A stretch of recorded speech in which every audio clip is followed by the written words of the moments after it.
Morning students, कैसे हैं बेटा आप सब। उम्मीद है कि सभी अच्छे होंगे और अपनी पढ़ाई जो है वो बहुत अच्छे से कर रहे होंगे। हमने ग्रामर शुरू की थी अपनी, उसमें हमने 2-3 पार्ट जो है वो कर लिए थे। पहला वाक्य, दूसरा वाच्य और तीसरा पद परिचय। 10वीं कक्षा के लिए जो चौथा पार्ट है बेटा वो है रस। रस वाला पार्ट जो है वो आज हम करेंगे। इसके लिए मैं आपके लिए 2 वीडियो बनाऊंगी। पहले में हम ये जानेंगे कि रस होता क्या है और इसकी पहचान हम कैसे कर सकते हैं इसके बारे में, और दूसरा उसके भेदों के बारे में, जैसे कि रस साहित्य में आनंद की अनुभूति होना ही रस कहलाता है। ये एक तरह से हम अगर कहें तो परिभाषा दे सकते हैं हम कि रस की परिभाषा क्या है। काव्य में आनंद की अनुभूति रस कहलाती है। रस जो है वो 11 प्रकार के होते हैं। पहले 9 थे जो मुख्य माने जाते थे, लेकिन अब 2 रसों को और इसमें शामिल कर दिया गया है, तो अब रसों की संख्या जो है वो 11 हो गई है।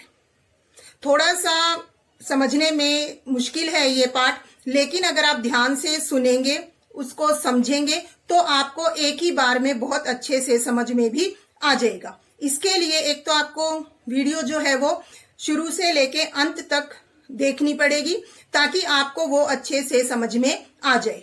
और अगर आप वीडियो को ध्यान से देखोगे, उसको समझोगे, तो ऐसी कोई चीज नहीं है जो हमें समझ ना आए अगर हम कोशिश करें तो। इसके लिए बस एक ही चीज है जो आपको करनी है, वो है कोशिश कि आपको इसे समझना है। और अगर आप ये अपने मन में बना लेंगे तो आपको रस वाला पाठ जो है वो बहुत अच्छे से समझ में भी आ जाएगा।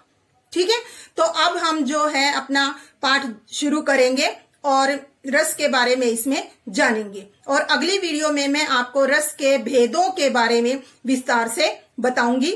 आज की वीडियो में हम जानेंगे रस क्या है, रस के अंग कौन कौन से हैं, उनकी पहचान कैसे की जाती है, और जो रस हैं 11 वो कौन कौन से हैं और उनके स्थायी भाव क्या है। ठीक है बेटा, तो आइए अब अपना पाठ जो है वो शुरू करते हैं और उसे अच्छे से समझने की कोशिश करते हैं। एक चीज और, अभी जो रस वाला पाठ है वो मैंने आपकी जो व्याकरण की किताब है, पुस्तक है, उसी से आपको समझाने की कोशिश की है, ताकि आपको वर्ड टू वर्ड जो है वो अच्छे से समझ में आ जाए। तो इसके लिए आप देखेंगे कि आपकी पुस्तक से है, तो आपको उदाहरण समझने में और भी आसानी रहेगी। ठीक है, तो आइए बेटा जी अब अपना पाठ जो है वो हम शुरू करते हैं। ठीक है, आज हम जो पाठ शुरू करने जा रहे हैं उसका नाम है रस। रस को काव्य की आत्मा भी माना जाता है बेटा जी। तो कुछ विद्वान ये मानते हैं कि जो रस है काव्य में वो ज्यादा महत्वपूर्ण है। कुछ विद्वान ये मानते हैं कि अलंकार जो है वो काव्य की आत्मा है। तो सबका अलग अलग विचार है इसके बारे में कि कौन ज्यादा महत्वपूर्ण है, रस या अलंकार। ठीक है, तो अलंकार जो है वो हम 9वीं कक्षा में पढ़ चुके हैं, और अब 10वीं कक्षा में हम जिसका अध्याय करेंगे वो पाठ है हमारा रस। अध्याय 4। सबसे पहले हमें ये पता होना चाहिए कि रस होता क्या है, क्या जानते हैं हम रस से, क्या समझते हैं इससे, इसके बारे में हमें पहले पता होना चाहिए। तो इसके लिए सबसे पहले एक छोटा सा उदाहरण है जो मैं आपको देना चाहूंगी, जिससे आपको पता चल जाएगा कि रस क्या है। कोई भी चीज है खाने की या पीने की, ठीक है, और जब हम उसको खाते हैं या पीते हैं तो हमें कैसा महसूस होता है। जैसे उदाहरण के रूप में अगर हम लें, हम जूस पीते हैं या फिर कोल्ड ड्रिंक पीते हैं या फ्रूटी पीते हैं या कोई भी गन्ने का रस या मौसमी का, आम का, कोई भी इस तरह से, तो उसको पीने से हमें क्या मिलता है, खुशी मिलती है, आनंद मिलता है, हर्ष मिलता है। ठीक है, ये चीजें जो हैं वो क्या है, एक तरह से रस है, मतलब जीभ का स्वाद जैसे हम बोलते हैं। ये चीजें हमारी जीवा को, हमारी जीभ को अच्छी लगती हैं और इनका हम पान करते हैं, मतलब इनको हम पीते हैं। उसी तरह से काव्य में, मतलब कविता, कहानी, उपन्यास, नाटक आदि को पढ़ते हुए या इनको सुनते देखते हुए हमें जो आनंद मिलता है, जो खुशी मिलती है, उसे हम क्या कहते हैं? रस कहते हैं। आया समझ में? मतलब कि कोई भी कहानी, नाटक, उपन्यास, कविता जब आप पढ़ते हैं और उसके अंदर आपको रस की, आनंद की, खुशी की अनुभूति होती है, वो क्या कहलाता है? वो रस कहलाता है। रस के अलग अलग रूप भी होते हैं, वो हम आगे पढ़ेंगे तो हमें पता भी चलेगा। जैसे हम कहते हैं कई बार कि मैं तो वो कविता पढ़ते पढ़ते उसमें पूरी तरह से खो गया। मतलब क्या? कि मुझे उसमें आनंद आया, मुझे उसमें खुशी हुई, उसको पढ़ते पढ़ते मैं पूरी तरह से उसमें डूब गया, उसके भाव को समझने में, और उसको पढ़ने से मुझे जो है एक प्रकार का अलग ही आनंद मिला। ये जो है वो कहलाता है रस। काव्य आस्वादन से प्राप्त रस व्यवहारिक जीवन में प्रयुक्त होने वाले रस शब्द से भिन्न होता है। ये चीज भी हमें ध्यान रखनी है कि कोई कविता पढ़ने से जो रस की, आनंद की प्राप्ति होती है, वो हमारा जो व्यवहारिक जीवन है उसमें जो रस प्राप्त करते हैं या खुशी हम प्राप्त करते हैं, उससे अलग होता है। यह व्यक्तिगत संकीर्णता से मुक्त एवं अलौकिक होता है। व्यक्तिगत मतलब पर्सनली, संकीर्णता जैसे हम कहते हैं छोटी सोच, संकीर्ण दृष्टिकोण, छोटा दृष्टिकोण। अलौकिक होता है मतलब एक तरह से दूसरे लोक का होता है। उदाहरण देकर इन्होंने समझाया है, जब दर्शक या श्रोता को किसी नाटक आदि में राम का अभिनय करने वाले नायक में राम की प्रतीति होने लगती है, मतलब कोई राम का रोल अदा कर रहा है और हमें लगता है कि ये राम ही है, और दर्शक या श्रोता अपनी निजी सत्ता को भूलकर, मतलब कि वो स्वयं को भूल जाते हैं और उसके सुख से सुखी और दुख से दुखी होने लगते हैं। मतलब कि जो राम का अभिनय कर रहा है, अगर वो दुखी है तो हम दुखी, वो सुखी है तो हम सुखी। जब हमें ऐसा अनुभव होने लगता है, अर्थात वह अपनी व्यक्तिगत मानसिक संकीर्णता से ऊपर उठ जाता है और उसे आनंद की प्राप्ति होने लगती है, उसे ही रस कहते हैं। मतलब कि जो राम का अभिनय कर रहा है, उसके अभिनय में हम पूरी तरह से लीन हो गए, मग्न हो गए, और उससे हमें जो आनंद आ रहा है वो क्या है? रस है। ये है काव्य में आनंद का, रस का रूप। ठीक है, अब थोड़ा सा इसमें हमें देखें अध्याय से, मतलब इसमें पाठ के बारे में जो बताया गया उसमें देखो, काव्य को पढ़ने, सुनने अथवा नाटक आदि को देखने पर जिस आनंद की अनुभूति होती है वही रस है। इसमें हमें शॉर्ट में बताया गया है कि रस क्या है, उसके अंग कौन से हैं, ठीक है, और रस कितनी प्रकार के होते हैं।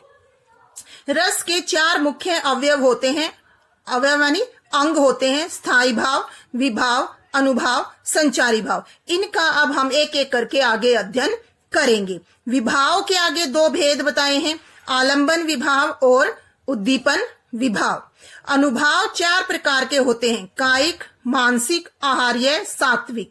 फिर संचारी भाव 33 हैं और वर्तमान में कुल 11 रस माने जाते हैं। ये हम सबको पता है रस के बारे में कि रस जो है वो 11 माने जाते हैं, और कविता या नाटक आदि को सुनने से जो हमें आनंद की प्राप्ति होती है वो रस कहलाती है। ये 2 चीजें जो है वो हमें पता है, इनके बारे में हम अब विस्तार से अध्ययन करेंगे। तो सबसे पहले जो हम पढ़ेंगे वो पढ़ेंगे रस के अंग। ठीक है, आइए अब इनके बारे में एक एक करके जानते हैं। रस के 4 अवयव माने गए हैं जो इस प्रकार हैं। ये देखिए, आपको इधर टेबल बना के दी हुई है जिससे आपको समझने में आसानी रहे। सबसे पहले रस, आगे इसके ये 4 अंग हैं। सबसे पहले स्थायी भाव, ये हम सबको पता होता है कि ये भाव जो है स्थायी रूप से, मतलब नाम से हमें इसके पता चल रहा है कि स्थायी रूप से ये भाव हमारे मन में हमेशा होते हैं। फिर है विभाव, फिर है अनुभाव, संचारी भाव। ठीक है, इनका हम एक एक करके अब अध्ययन करेंगे, तब मैं इनको आपको विस्तार से समझाऊंगी और आपको वो अच्छे से समझ में भी आ जाएंगे। अभी सिर्फ आप इनके नाम देखिए। विभाव के आगे 2 भाग हैं, आलंबन और उद्दीपन। इसी तरह से अनुभाव के आगे 4 भाग हैं, कायिक, मानसिक, आहार्य, सात्विक और संचारी भाव। इन भावों की संख्या जो है वो 33 होती है। ठीक है, तो ये चीज हमें एक तो ये पता होनी चाहिए कि ये चीज क्या है। कई बार पेपर में हमसे पूछ लिया जाता है आलंबन किसे कहते हैं या अनुभाव क्या है, संचारी भाव कितने होते हैं, ठीक है, स्थायी भाव कौन कौन से होते हैं, विभाव के कौन से 2 भेद होते हैं। अभी जो पेपर हुए हैं 2020 में, उसमें पूछा गया था आलंबन किसे कहते हैं। इससे पहले जो है क्वेश्चन इस तरह से नहीं पूछे जाते थे, उदाहरण ही आते थे। लेकिन अगर हमारे पाठ्यक्रम में दिया गया है तो हमें सब पता होना चाहिए, आलंबन क्या है, उद्दीपन क्या है, अनुभाव क्या है, विभाव क्या है, संचारी भाव कितने हैं, इन सब के बारे में हमें जानकारी होनी चाहिए। अब हम एक एक करके इनका सबका अध्ययन करेंगे। तो अब सबसे पहले जो हम पढ़ेंगे वो है हमारा स्थायी भाव, कि स्थायी भाव क्या होते हैं, इनके अंतर्गत कौन कौन सी चीजें आती हैं, उसके बारे में अब हम पहले जानेंगे। देखिए, सहृदय मनुष्य के हृदय में जो भाव स्थायी रूप से विद्यमान रहते हैं, सहृदय मतलब कोमल दिल वाले के मन में, हृदय वाले मनुष्य के मन में हमेशा कुछ भाव जो है वो रहते हैं, उन्हें ही हम क्या कहते हैं, स्थायी भाव कहते हैं।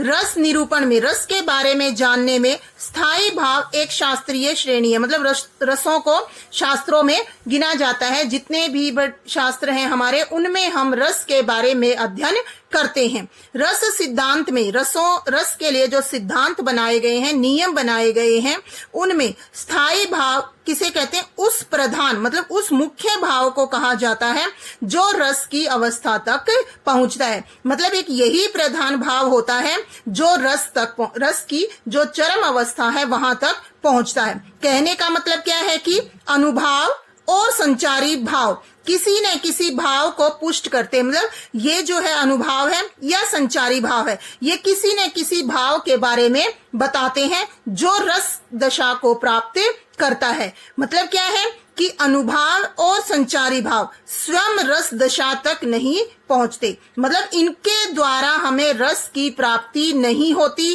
रति, शोक, उत्साह आदि भाव ही प्रधान या मुख्य होते हैं और रस की अवस्था को प्राप्त करते हैं। मतलब एक तरह से क्या कहेंगे कि ये सहायक होते हैं और जो मुख्य रस होते हैं वो हमारे मन में विद्यमान होते हैं और वही हमें रस की अनुभूति, आनंद की अनुभूति कराते हैं। तो अब हमें ये देखना है कि ये स्थायी भाव कौन कौन से होते हैं, ठीक है। और इनको जब आप देखोगे तो आपको खुद पता चल जाएगा कि ये भाव तो सही में हमारे मन में हमेशा किसी न किसी रूप में स्थायी रूप से रहते हैं। स्थायी भावों की संख्या 9 बताई गई है। रति, हास, रति का अर्थ यहाँ प्रेम से है, श्रृंगार से। हास हंसना, शोक करुण, क्रोध गुस्सा, उत्साह वीरता, भय भयानक, जुगुप्सा विभीत, विस्मय अद्भुत और निर्वेद शांत। ये इनके नाम है, भाव है, मतलब ये रस है और ये इनका भाव है, ठीक है। तो इसमें दिया है, देखो, इन्हीं स्थायी भावों से क्रमशः हमें श्रृंगार की, हास्य की, करुण की, रौद्र की, वीर की, भयानक की, विभत्स की, अद्भुत और शांत आदि रसों की प्राप्ति होती है। निष्पत्ति होती है, मतलब इनसे हमें रस की प्राप्ति होती है।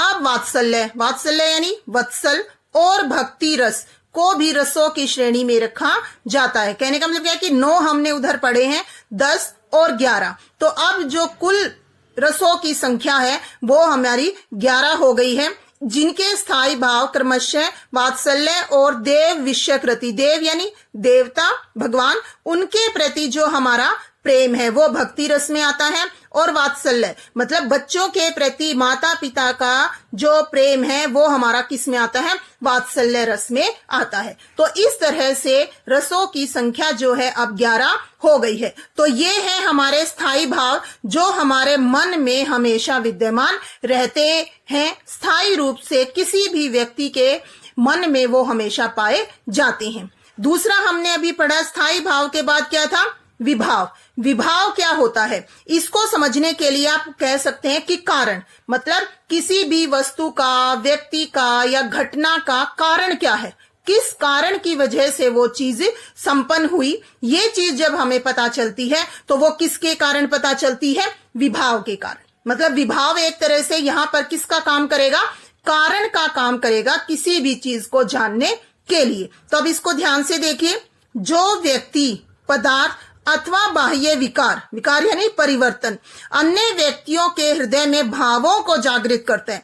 मतलब जो व्यक्ति, कोई भी व्यक्ति है या कोई पदार्थ है या बाहरी कोई परिवर्तन है, वो किसी दूसरे व्यक्ति के मन में भावों को जगाता है, क्या कहलाता है? विभाव। तो कारण हो गया ना ये एक तरह से, कि मतलब कोई भी भाव जगाने का, ठीक है, कारण बनता है ये, तो वो हमारा किस में आता है? विभाव में आता है। अर्थात स्थायी भाव को जागृत करने वाले कारण को विभाव कहते हैं। जो स्थायी भाव हैं, कौन कौन से थे स्थायी भाव? अभी श्रृंगार, हास्य, करुण, रौद्र, विभत्स, ये जो सारे रस हैं, वात्सल्य, ठीक है, भक्ति, ये सारे जो हैं वो स्थायी भाव हैं, हमारे मन में हैं, उनको जगाने का काम जो करता है वो विभाव करता है। इसके कारण ही सहृदय में रस की उत्पत्ति होती है। इसी के कारण किसी भी सहृदय के मन में, किसी व्यक्ति के मन में रस की उत्पत्ति होती है, मतलब उसे रस का अनुभव होता है। अब आगे ये बता रहे हैं विभाव दो प्रकार के होते हैं। मतलब ये कारण जो है वो दो प्रकार के होते हैं। कौन कौन से? आलंबन विभाव और उद्दीपन विभाव।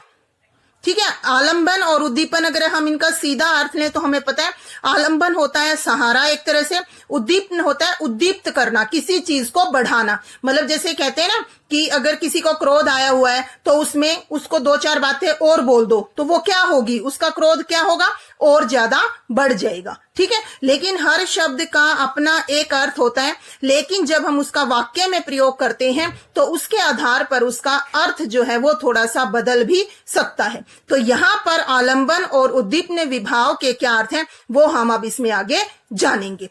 सबसे पहले है हमारा आलंबन विभाव।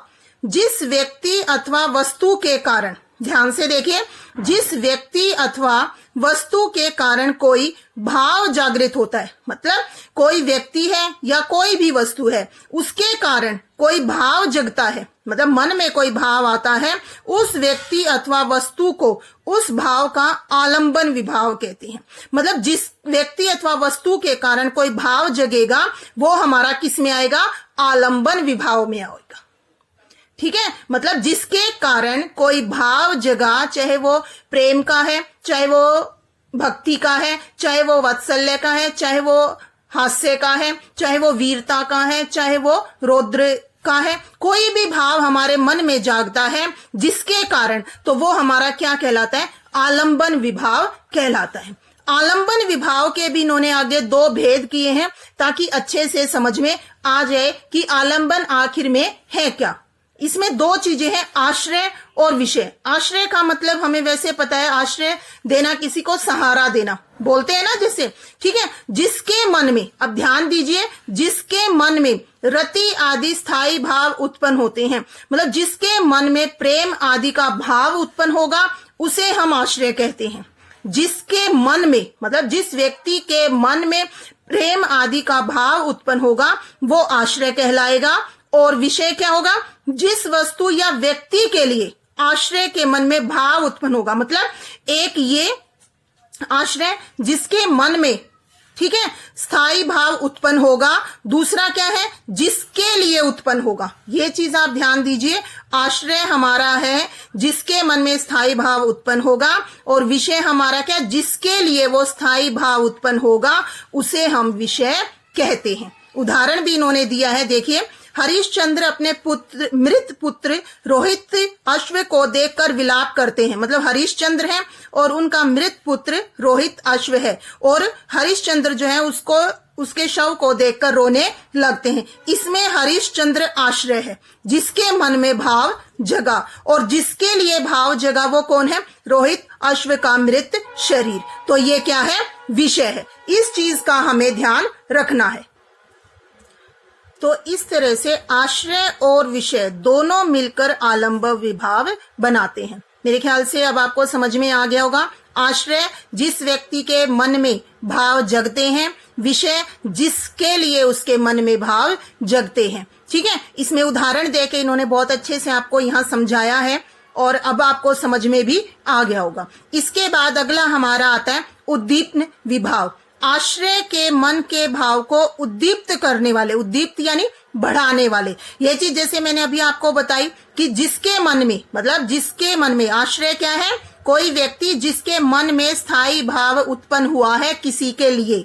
ठीक है, तो आश्रय के मन के भाव को बढ़ाने के लिए विषय की बाहरी चेष्टाओं, विषय यानी वो व्यक्ति जिसके लिए उसके मन में भाव जगे हैं, बाहरी चेष्टाओं और बाह्य वातावरण को उद्दीपन विभाव कहते हैं। मतलब विषय के द्वारा जो भी बाहरी चेष्टाएं, कोशिशें की जाएंगी, ठीक है, और वहां का जो आसपास का वातावरण होगा वो सब क्या होगा? उद्दीपन विभाव होगा। मतलब आश्रय के मन में उन भावों को और ज्यादा बढ़ाने वाला, वो सब हमारा किस में आएगा? उद्दीपन विभाव में।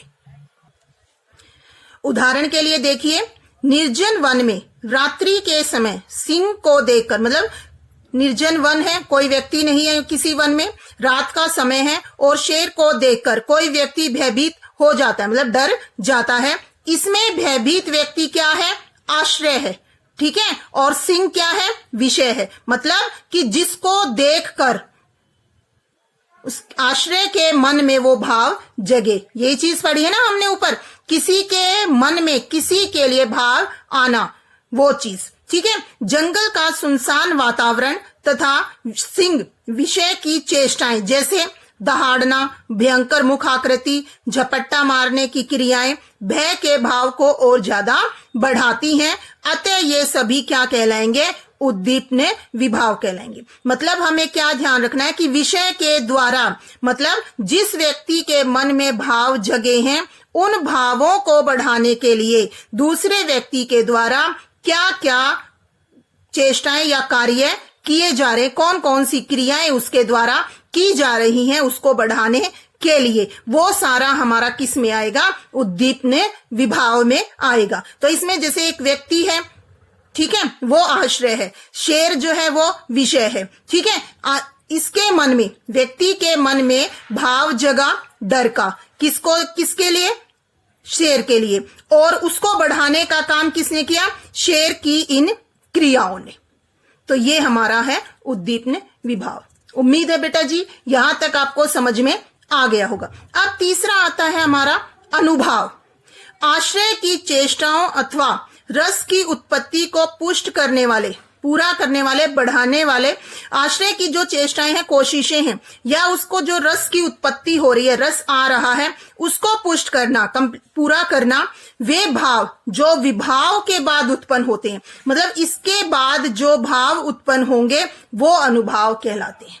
मतलब पहले स्थायी भाव जगेगा, उसके बाद विभाव आएगा कारण बन के, जब वो कारण पूरा हो जाएगा तो उन भावों को पूरा करने वाले क्या कहलाएंगे? अनुभाव कहलाएंगे। ठीक है, मतलब कि जो भाव आए हैं विभाव के कारण, उनकी पुष्टि करना, पूरा करना अनुभाव का कार्य है। ठीक है, उदाहरण के लिए सिंह को देखकर व्यक्ति आश्रय का कांपना, इसमें हमने देखा बढ़ाएंगी ये चीजें। यहां पे क्या होगा? सिंह को देखकर व्यक्ति क्या करेगा? कांपेगा, चीखेगा, उसको पसीना आएगा, मुख पीला पड़ेगा। ये सारी चीजें किस में आएंगी? हमारी अनुभव में आएंगी। ठीक है, अनुभव के 4 भेद होते हैं। कायिक, काया से संबंधित, मतलब शरीर से संबंधित, मानसिक, मन दिमाग से संबंधित, आहार्य, बनावटी या अभिनय करना या वेशभूषा से संबंधित, और सात्विक। सात्विक होते हैं गुण। ठीक है, गुण भी होते हैं, शुद्ध भी होता है इसका मतलब, और महत्वपूर्ण भी होता है। ठीक है, सात्विक अनुभाव के भी 8 भेद माने जाते हैं। मतलब कि जब ये भाव आएगा तो हमारे अंदर कौन कौन से अनुभाव जो है वो आएंगे उसके बारे में बताया है। स्तंभ, खेद, रोमांच, स्वरभंग, कंप, विवरणता, अश्रु और प्रलाप। ये जो है हमारे मन में फिर वो भाव पूरे होंगे। इनका संक्षिप्त परिचय इस प्रकार है, इनके बारे में आगे अब दिया हुआ है संक्षेप में। स्तंभ जड़ हो जाना, जैसे स्तंभ कहते हैं ना, खंबा भी बोलते हैं स्तंभ, इस तरह से जड़ हो जाना, शरीर की गति का रुक जाना, जो जैसे हम कहते हैं कई बार कि ठंडे पड़ गए, बिल्कुल जैसे थे वैसे ही खड़े रह गए, जड़ हो जाना, स्तंभ हो जाना। स्वेद, पसीने का आना। रोमांच, रोंगटे खड़े होना। स्वर भंग, हकलाना, तुतलाना, घबराहट में आवाज ठीक से न निकल पाना। कंप, शरीर का कांपने लगना। विवरणता, चेहरे का रंग बदल जाना। अश्रु, आंखों से आंसू निकलना। प्रलाप, बातों को याद कर करके जोर जोर से रोना, मतलब बार बार अगर हमें रोना आए तो वो किस में आएगा हमारा, ये सारे जो है वो सात्विक अनुभाव के आगे भेद है। ठीक है, तो हमें अनुभाव के लिए क्या चीज ध्यान रखनी है कि जो आश्रय है, ठीक है, वो क्या क्या क्रियाएं करेगा विभाव के बाद। मतलब कि उदाहरण जैसे हमने अभी देखा, कोई व्यक्ति है वो शेर को देखता है तो उसके मन में कौन कौन से भाव जो है वो उत्पन्न होंगे, वो क्या क्या क्रियाएं करेगा। डरेगा, चीखेगा, रोएगा, पसीना आएगा, ठीक है, किसी को मदद के लिए पुकारेगा, उसका मुख जो है वो एकदम से पीला पड़ जाएगा। ये सारे क्या है, हमारे अनुभाव हैं, ठीक है, जो कि विभाव के बाद आएंगे। अब आखिर में हमारा जो फोर्थ है वो है संचारी भाव। ये देखिए मैंने ऊपर लिखा हुआ भी है समझने के लिए, जिसके मन में भाव जगेंगे वो आश्रय होगा, जिसके लिए मन में भाव जगेंगे वो विषय होगा। तो यहाँ पे आश्रय, जैसे अभी हम उदाहरण पढ़ते आ रहे हैं शेर का और व्यक्ति का, तो व्यक्ति जो है वो आश्रय है और शेर जो है वो विषय है। ठीक है, जिसके मन में भाव जगे, आश्रय, जिसके लिए मन में भाव जगे, शेर के लिए उसके डर के भाव।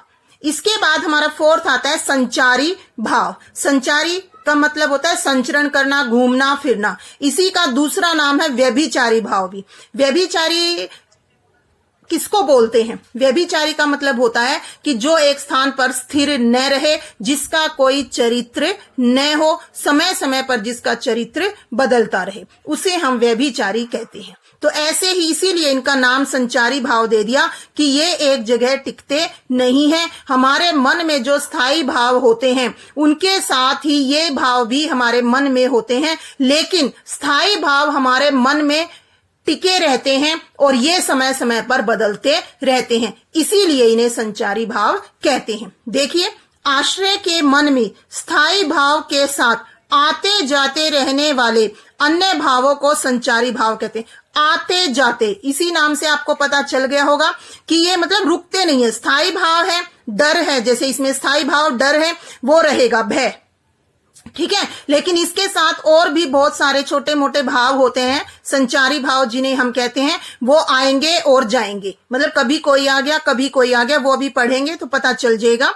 इन्हें हम संचारी भाव कहते हैं। इन्हें व्यभिचारी भाव भी कहते हैं, क्योंकि एक ही संचारी भाव कई रसों के साथ हो सकता है। अब ये ध्यान दीजिए कि एक संचारी भाव होगा वो कई रसों के साथ भी हो सकता है। साथ ही यह पानी के एक बुलबुले की तरह उठता है और शांत हो जाता है। मतलब कि स्थायी भाव तो मन में रहेंगे ही रहेंगे, लेकिन ये जो संचारी भाव हैं ये एकदम से हमारे मन में उठते हैं और तभी शांत भी हो जाते हैं। उदाहरण के लिए देखिए, शेर से भयभीत व्यक्ति, आश्रय के मन में उत्पन्न चिंता, शंका, मोह, जड़ता, उन्माद आदि भाव संचारी भाव कहलाएंगे। मतलब कि डर तो, भय तो उसके मन में है ही, वो है हमारा स्थायी भाव, लेकिन उसके साथ उसके मन में चिंता भी होगी, किसी चीज की शंका भी होगी, मोह भी होगा, जड़ भी होगा, उन्माद, दुख भी होगा। मतलब ये सारे हमारे क्या है? संचारी भाव हैं। ये एक समय के लिए आएंगे और फिर चले जाएंगे। अब आगे संचारी भावों की संख्या 33 मानी गई है, जो इस प्रकार है। ये सारे जो हैं वो हमारे संचारी भाव हैं। आपकी पुस्तक में ये दिए गए हैं, आप इनको ध्यान से एक बार पढ़ना, ठीक है। इनमें से अगर कुछ आपको समझ नहीं आए तो फिर मेरे से जरूर पूछना, ठीक है। बाकी सबका जो दिया हुआ है शब्द जो है वो हमने सुने हुए हैं, तो आप एक बार इनको जरूर पढ़ना, ठीक है। जिनका लगेगा कि हमें अर्थ समझ नहीं आ रहा, उनका अर्थ इन्होंने साथ में दिया हुआ भी है। बाकी के अर्थ जो है वो आपको पता होंगे। निर्वेद, उदासीनता, ठीक है, श्रम, मेहनत, ओग्रह, उग्रता, स्वप्न, सपना, मरण, मरना, निद्रा, नींद, उन्माद, दुख, मति, बुद्धि, लज्जा, शर्माना, विषाद, दुख, ग्लानि, पछताना। इस तरह से इनके सबके जो है, जो थोड़े मुश्किल है, उन सबके अर्थ जो है वो इन्होंने यहाँ पर दिए हुए हैं, उनको आप जो है वो देख सकते हैं। ठीक है, इसके बाद जो दिया गया है एक चीज मुख्य रूप से वो मैं आपको बताना चाहती हूं, विशेष तथ्य, मतलब कि अभी तक जो हमने पीछे पूरा पढ़ा हुआ है उसको इन्होंने संक्षेप में यहाँ पर बता दिया है। इसको जब भी कोई पाठ आप पढ़ते हैं, मतलब आपने नियम वगैरह सब कुछ पढ़ लिया, उसके बाद जो ये चीज आती है इसको एक बार जरूर पढ़ा करो। ठीक है, क्योंकि जो चीज हमने पढ़ी हुई है उसको हम अगर एक बार ऐसे पढ़ लेते हैं तो वो हमारे मन में सही तरह से ऐसे के ऐसे रह जाती है, समझ आ जाती है अच्छे से, और ये भी कह सकते हैं कि दोहराई भी हो जाती है एक बार अगर हम ये सारी चीजें पढ़ लेते हैं तो। साहित्य में आनंद को रस कहते हैं, मतलब साहित्य को पढ़ने से जो खुशी मिलती है वो हमारी रस होती है। हमारे मन में विभिन्न प्रकार के भाव सुषुप्त अवस्था में, सुषुप्त मतलब सोने की अवस्था में जैसे हमेशा रहते हैं, और कब जब भी उन्हें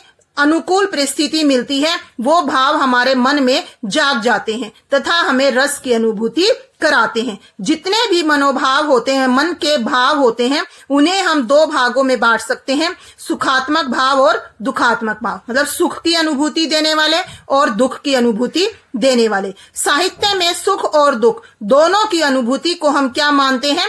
आनंद मानते हैं, जबकि सामान्यतः केवल सुख को ही आनंद की श्रेणी में रखा जाता है। कहने का मतलब क्या है कि हम अपने व्यवहारिक जीवन में सिर्फ सुख मिले हमें तभी हमें खुशी की प्राप्ति होती है। हमारे मन में जो भाव सुषुप्त अवस्था में होते हैं वे किसी घटना से, दुर्घटना से, अच्छे बुरे गुण दोष आदि को देखकर उसी के अनुसार अपने आप जाग जाते हैं। सकारात्मक बातों से हमारे मन में, जो सकारात्मक बातें होंगी उनसे हमारे मन में हंसी के, प्रेम के, उत्साह आदि सुख के भाव जागेंगे और हमें सुख की अनुभूति कराएंगे, और नकारात्मक बातों से हमारे मन में दुख का, भय का, घृणा का आदि के भाव जगेंगे जो हमें दुख की अनुभूति कराते हैं। सुख दुख से संबंधित ये विभिन्न प्रकार की अनुभूतियां आनंद ही रस के विभिन्न नामों से जानी जाती हैं। सुख दुख से संबंधित जो ये अनुभूतियां हमें हुई हैं इससे ही हमें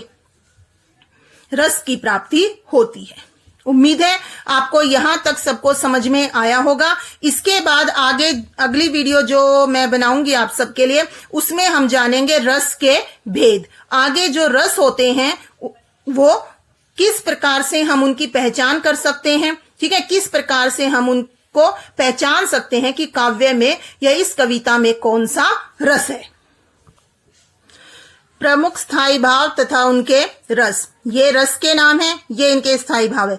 1 नंबर का जो प्रश्न है वो इसमें से पूछा जाता है कि आपको रस बता देंगे और उसका स्थायी भाव पूछेंगे। जैसे वीर रस का स्थायी भाव क्या है?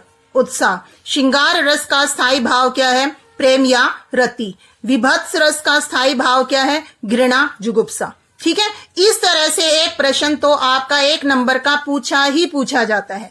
या स्थायी भाव दे देंगे, भय स्थायी भाव का रस कौन सा है? भयानक। निर्वेद स्थायी भाव का रस कौन सा है? शांत। तो ये चीज जो है वो तो आपको याद करनी है, इसको तो आप याद करना ही करना। 1 नंबर का ये जरूर आता है बेटा, ठीक है। इसमें जो 9 पढ़े हमने, जैसे मैंने शुरू में आपको बताया था, रसों की संख्या 9 होती है, लेकिन अब वत्सल और भक्ति को भी रस की श्रेणी में माना जाता है। तो हमारे रसों की संख्या कितनी हो गई? 11। तो हमारे रस जो हैं वो 11 हैं, 9 ये और वात्सल्य तथा भक्ति, 11 रस हमारे इसमें हो गए हैं। अब हम आगे जो है अगली वीडियो में मैं आपको रस के भेद यानी श्रृंगार रस, यहां से एक एक करके इनका अध्ययन हम करेंगे। आज की वीडियो में इतना ही। आगे जो है वो हम रस के भेदों के बारे में विस्तार से जानेंगे। उम्मीद है ये आपको पसंद आया होगा और समझ में भी आया होगा। अगर फिर भी आपको लगे कि कोई चीज आपको समझ नहीं आई है तो आप मुझे कमेंट करके पूछ सकते हैं और मैं उसका जवाब जरूर दूंगी। ठीक है, तो आज के लिए बस इतना ही। Thank you, have a nice day, bye bye.